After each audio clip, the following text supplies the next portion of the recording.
I am Taso Pardalis, and my firm here in New York is Pardalis and Novica. Thank you for joining us.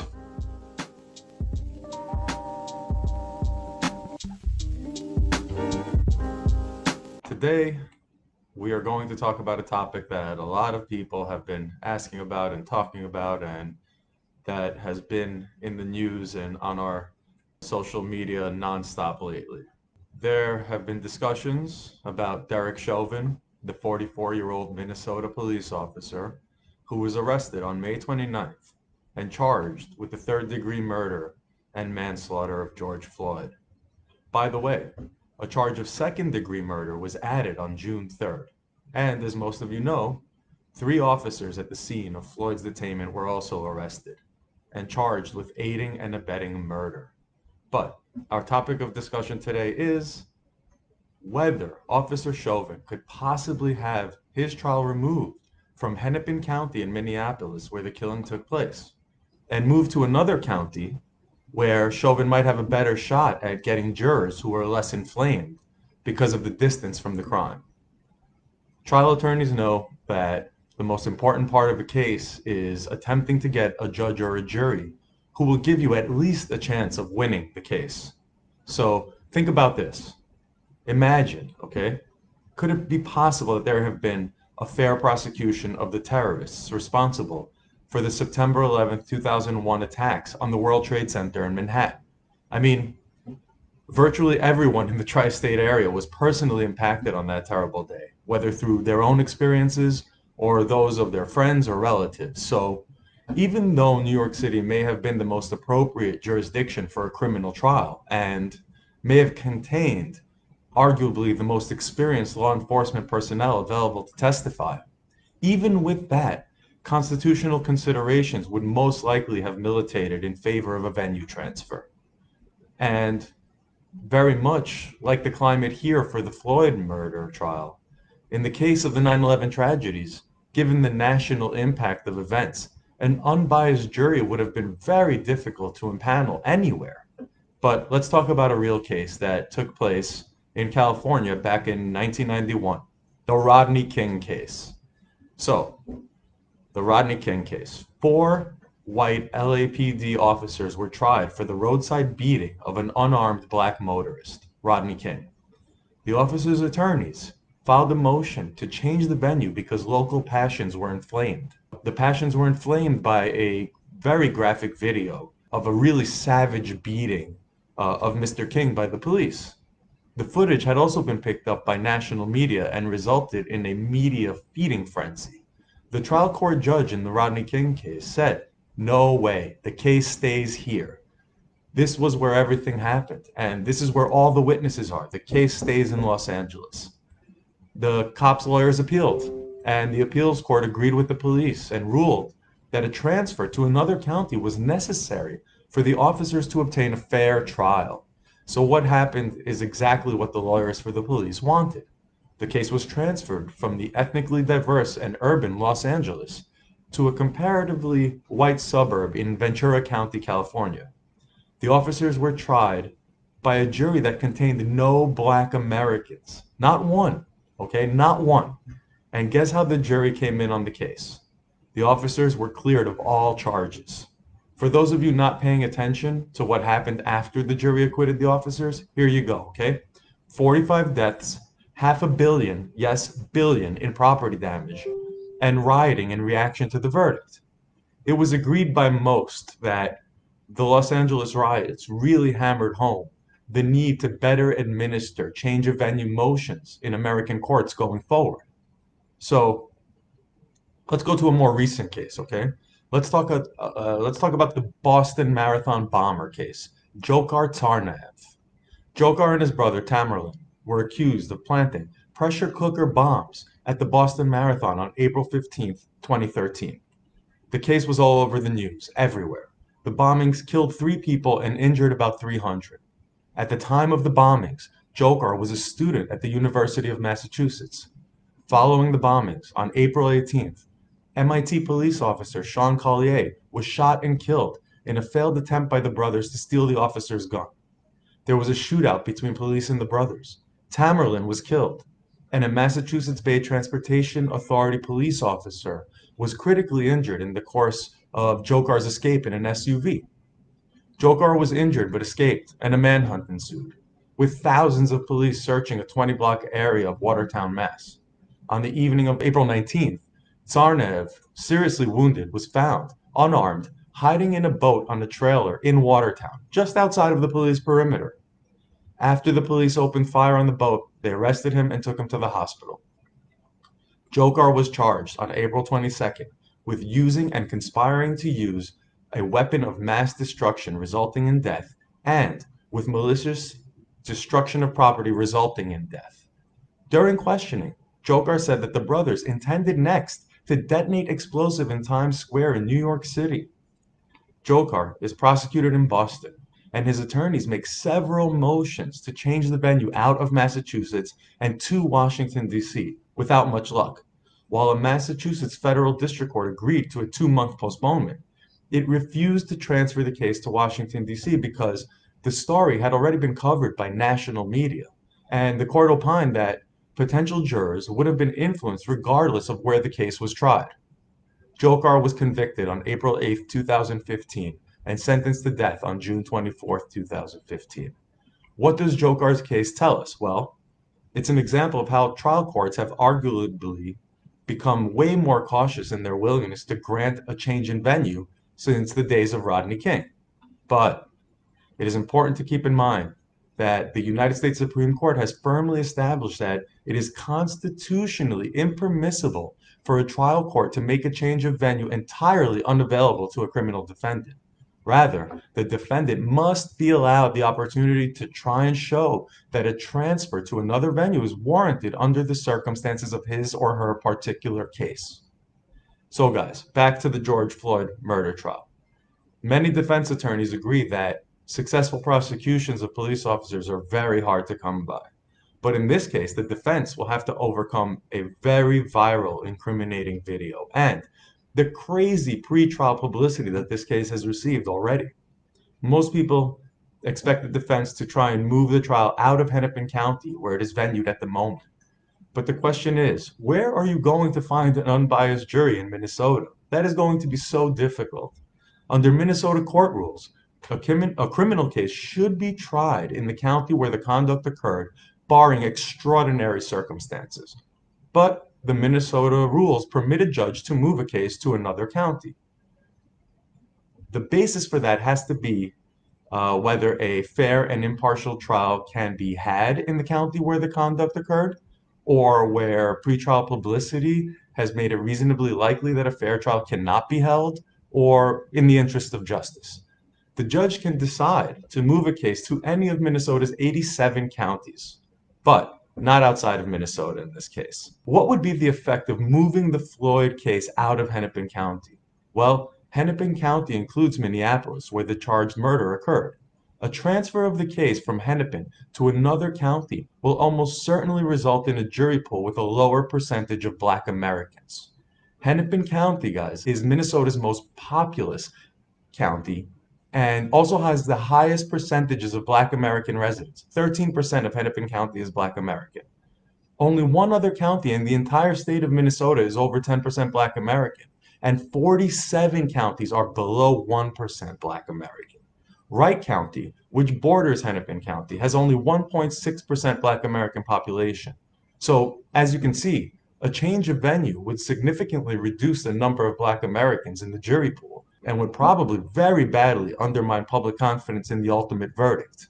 So, in order to have the case removed to a more favorable county, where the hostility of a jury may be reduced, along with the likelihood of getting juries of color, the defense team will have to convince the judge that a fair trial cannot be had in Hennepin County. How can a defense lawyer do that? Well, they'll have to present evidence, most likely from a jury analysis experts and others, to show that based upon media reporting about the incident, the general mood of the community, and all the reactions to Floyd's horrific death, that a fair trial is just not possible in Hennepin. This is not going to be easy for an attorney to do. But what about the public's reaction? Will the American public accept as fully legitimate a verdict from a non-representative jury pool in a county where the charged crime did not even occur? Well, they definitely didn't in the Rodney King case. So on a technical level, Minnesota's rules do not support a transfer of venue, a change in geographical location, if I did not explain that earlier. While the pretrial publicity about the case has been widespread, there's no reason to believe the impact has been any different on potential jurors in Hennepin County than those in any other county. Anybody with an internet connection or a cable TV station anywhere in the country, I mean, really, anywhere in the world, has been exposed to coverage of this case. And if the case remains in Hennepin County, the law there and everywhere in the US provides important procedures designed to root out potential jurors who may be unduly predisposed for or against either party. I mean, while the law doesn't require that a juror has never heard anything about the case, it does give lawyers for both parties the opportunity to question all jurors, to determine whether they have formed strong opinions and whether they're incapable of deciding the case based solely on the evidence. The most critical procedure here is the jury selection process, what we call the voir dire. The voir dire is the part of the trial where the defense lawyer will try to weed out jurors that have animosity toward the defendant. In this case, a former police officer was charged with killing a black man in cold blood. This is what it would sound like if I were the defense counsel for Officer Chauvin, okay? To the group of jurors. Do any of you believe that the defendant is guilty just because he has been charged by the government with an offense? And would each of you find the defendant not guilty if you voted right now? Could each of you find the defendant not guilty if the state fails to prove its case beyond a reasonable doubt? Do you have the strength to find Chauvin not guilty if the state fails to prove its case beyond a reasonable doubt? Can you do it? Will any of you hold it against Chauvin if he does not testify? Here's some more. Should the state fail to prove even one element of this offense, will each of you find Chauvin not guilty? Do you have the power to find the defendant not guilty? Can each of you promise not to make up your mind until you have heard all of the evidence and arguments in this case? Have any of you made up your mind already? Okay? And that's to the collective group of jurors. If you know, once you get down and you start speaking to individual jurors, I would ask some of the following questions, okay? Would you please share with me your honest feelings about police misconduct? And when you think about the police department in your city, what's the first thing that comes to your mind? And what have you heard about your local police department? How reliable do you feel is a police officer's testimony? How reliable do you feel is an accused or an accused's witness's testimony? How reliable do you think a police officer's judgments and observations are compared to your own? What would you think or feel if you saw a police officer directly avoid answering a question here? Have you or any of your relatives or friends applied for a job or worked for any law enforcement agencies, local police, FBI, DEA, Sheriff's Department, etc.? What is your feeling about police and their dealings with the public in general? And so this is just the tip of the iceberg, okay? These are like the main questions or the more general ones, okay? But it gives you an idea as to what a good defense attorney can do to try to get a fair jury, or at least one that doesn't hate your client, okay? So how can you get an unbiased jury to try this case? Well, in fact, there is no such thing as an unbiased jury in a case like this, okay? Juries are made of people, and no one, not one of us, is unbiased in some way, okay? The defense attorney has to find a way to root out jurors who are biased against their client and hopefully biased in favor of their client, right? Will it be possible to find a few jurors who say they have not seen the media coverage? Potential jurors may lie about not seeing the video. They may lie about being unbiased, or they may have other motives to try to get on the jury. I mean, really, the most anyone can hope for in this matter is getting a group of people who can just try their best or who are capable of setting aside their bias and their opinions and look at a case objectively based on the facts and the evidence, okay? And not only based on the facts and the evidence, but on the law that the defendant is being prosecuted under. There's a reason that juries are groups, okay? If a juror refuses to deal with the facts and the evidence, then the other members can reason with that juror and try to bring them back in and try to bring them around to a consensus and a vote for a conviction or an acquittal, okay? They will deliberate, and of course, the judge is there to conduct the trial and help with the jury instructions in following the law to deliberate and get to a verdict. So the legal standard for jury selection, guys, is not complete ignorance of the facts surrounding the case. It's the ability to impartially apply the law to the facts admitted in court, okay? During voir dire, the judge and the attorneys can ask questions of the jurors. Those questions are designed to discern a juror's inability to do this impartially, okay? Including looking for evidence that the person, the juror, has already reached a conclusion, or that they're willing to rely on information from tweets or Instagram or Facebook instead of the information that's in front of them. Okay, so no matter what, even if a change of venue is allowed, the Floyd murder trial will remain in Minnesota. And the law in Minnesota and throughout the United States does not require absolute certainty that every juror will strictly apply the law as instructed and only consider the admissible facts. So back to the Floyd prosecution, okay? With the nation watching and protesters already in very agitated state, the Minnesota courts are really under a microscope here. And, will moving the case out of Hennepin County be a serious mistake? I would like to know what you think, so feel free to comment there. What would I do, okay? I would try to convince the defendant, my client in this case, to ask for a bench trial where the judge acts as the jury. So if I were Derek Chauvin's attorney, I would be advising him to ask for a bench trial where the judge will decide the case, not a jury. I would not want a jury if I were representing Derek Chauvin. And if that were the case, he would not need a change of venue. I would not have to ask for a change of venue because with the judge acting as a jury, those biases that we've been talking about are presumed to go away. And because a change of venue motion is so rarely granted, I would not want to count on it in this case. So I would ask for a bench trial, okay? So Derek Chauvin the other day said almost nothing during an 11-minute hearing where he appeared before Hennepin County Judge Denise Riley. He appeared on closed-circuit television from the state's maximum security prison in Oak Park Heights. Chauvin's attorney, Eric Nelson, did not contest the bail, which was raised from the original $500,000 initially set. And his attorney did not address the substance of the charges at all, which now also include third-degree murder and second-degree manslaughter. And the next hearing on this case is scheduled for June 29th, okay?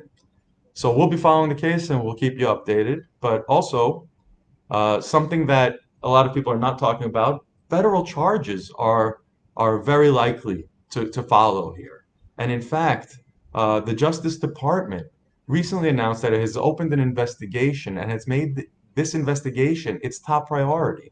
And what's really interesting here is that there is no prohibition against both the federal government and the state government charging the same person with crimes relating to the same conduct in the situation.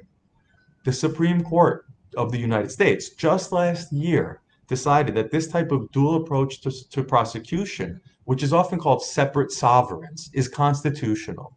The case for you law fans out there is Gamble versus the United States. The most likely federal charge that will follow here is deprivation of civil rights. Prosecutors will have to prove that somebody acting under color of law, and police officers definitely qualify, willfully deprived George Floyd of his constitutionally protected rights. Floyd's right to be free of unreasonable seizure by the police was violated, and as a result, he died. This is what the DOJ will have to prove, okay?